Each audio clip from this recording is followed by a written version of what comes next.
ተስፋኢዩ ዘየድክም እግርኻ ክንቀሳቐስ ዝኽእል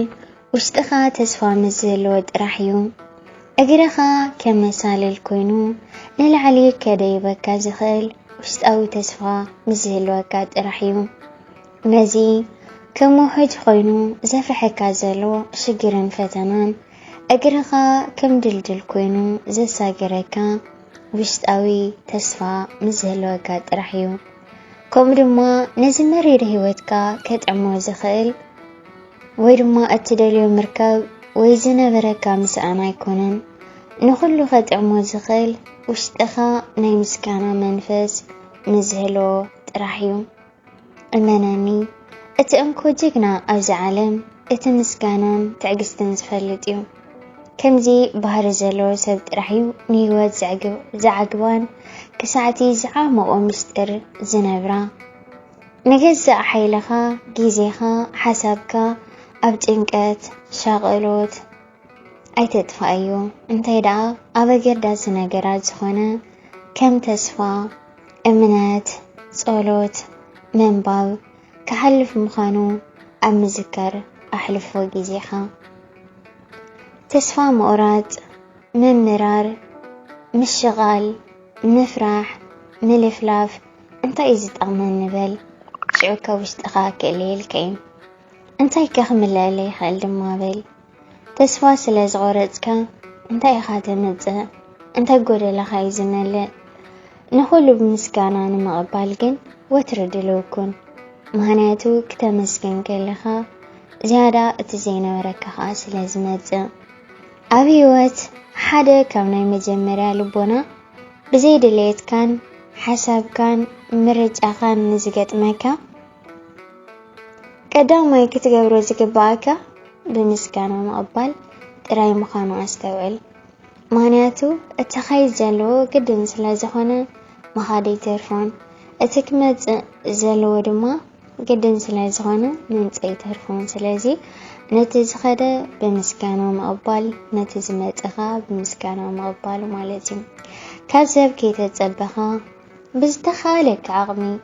ዓርስኻ ኽኢልካ ክትነብር ኩሉ ግዜ ጻዕሪ ሰብ ክትከውን ኣለካ ጊዜኻ ንጽቡቕ ልምዲ ኣብነት ከም ስቕታ ተፈጥሮ ምድናቕ ምጽላይ ምንባብ ብስጋ ክትመውት ምዃንካ ከምኡ ድማ ኣብ ትሕቲ ፀሓይ ንኹሉ ክከም ጊዜኡ ጊዜ ከም ዘለዎ ኩሉ ነገር ከም ዝቕየር ኩሉ ነገርካ ከም ዝሓልፍ ምዝካር ወዘተኻ ከተስታውስ ኣለካ ማለት እዩ ዋላ እኳ ኣብ ህይወት ፈተና ይበርትዕኻ ካብ ተስፋ ምቑራጽ ግን ተስፋ ምግባር ይበልጥ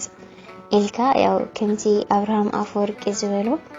ልክዕ ካብ ተስፋ ቀበጽ ኮይንካ ካብ ተስፋ ዘይብሉ ዓይነት ሰብ ምዃን ዋላ እኳ ተስፋ እንተዘይሃልየካ ተስፋ ክትገብር ከለኻ ዝበለጸ እዩ ማለት እዩ ስለዚ ኣብዛ ባሕሪ ዝኾነት ዓለም በተስፋ ትዕግስቲ ጉዕዞኻ ቀጽል ኣጆኻ ኣይትድከም ኣይትተሓለል ዋላ እውን ከምቲ ተሓስቦ ከምቲ ትብህጎ ከምቲ ትምነዮ ክረክብ እየ እትብሎ ነገር እንተዘይረኸብካ ትብህጎ ተሓስቦ ትምነዮ ንምርካብ ግን ኩሉ ግዜ እንታይ ትገብር ኣለካ ጻዕሪ ተስፋ ትዕግስቲ ምግባር ማለት እዩ ኣብዚ ሓደ ነገር ክንርዳእ ይግባእ ምክንያቱ ጽቡቕ ነገርሲ ብጣዕሚ ግዜ ዘድልዮ ብጣዕሚ ግዜ ልወስደካ ብጣዕሚ ተስፋ ዘድልየካ ብጣዕሚ ትዕግስቲ ዘድልየካ ብጣዕሚ ጻዕሪ ዘድልየካ ንሕሙቕ ነገር እንተደኣ ኮይኑ ግን ብቐሊሉ ኢኻ ትረኽቦ ስለዚ ሰናይ ነገር ቀልጢፉ ኣይርከቢ ግድን ትጽዕር ግድን ትደክም ዝያዳ ኸኣ ተስፋ ትገብር ትዕግስቲ ትገብር ኢኻ ማለት እዩ ስለዚ እንተኾነ ተስፋን ትዕግስትን ጻዕርን ምኽኣል እኳ እንተኣብየካ ፀግአም የለን ሕጂ እውን መሊሰ ክቕጽል ክብገስ ብኸምዚ ዓይነት ክኸይድ ኢልካ ተስፋ ለይምቑራጽ ብተስፋ ተሓድር ነብሲ ይብል ተስፋ እንተደኣ ሃልይካ ትዕግስቲ እንተደኣ ሃልይካ በቃ ኣብ ጊዜ ይኾነልካ ኣብ ጊዜኻ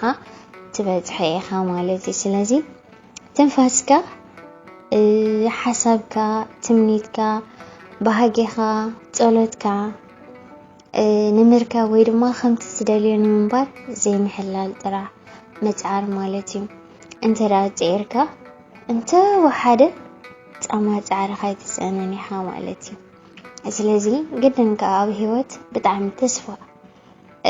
ተስፋስ ሓይሊ እዩ ተስፋስ ህይወት ልቐጽል እዩ ተስፋስ ኣብ ምራኻ ዝሕድስ እዩ ተስፋ በቃ ህይወት ይልህ በቃ ብዘይ ትሪኦ ነገር ምሕጓስ ወላ ተቅዱስ ቃሉሲ ገሊጾ ሐዋርያ ቅዱስ ጳውሎስ እንተይሉ በተስፋ ተሐጎሱ በጸባኻ ተዓገስ በቃ ለኹሉ ነገር ንኽትረክቡ ሁሉ ነገር ንኽትበጽሑ በጸባ አንተ ይትገብራለካ ትዕግስቲ ኣፍቲ ፈተና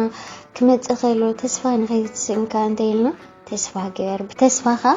محقوس نتلومي مكرا خاللو نتلومي زنركا زليوتي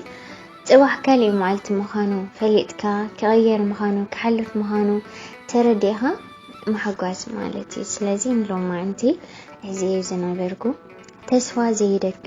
تسفا بقى زيدك ميو اقرخا خنك اساغس زخل ويدمو حيلك سمعكا مورال كليكا لخونا نجار كسرح لخونا نجار كتوصح انت داخنكا مجمرا ነገር ውሽጥኻ ተስፋ ምዘለው እዩ ስለዚህ ተስፋ እንደቆሪጽካ ደግሞ ህይወት አቋሪጻላ ማለት እዩ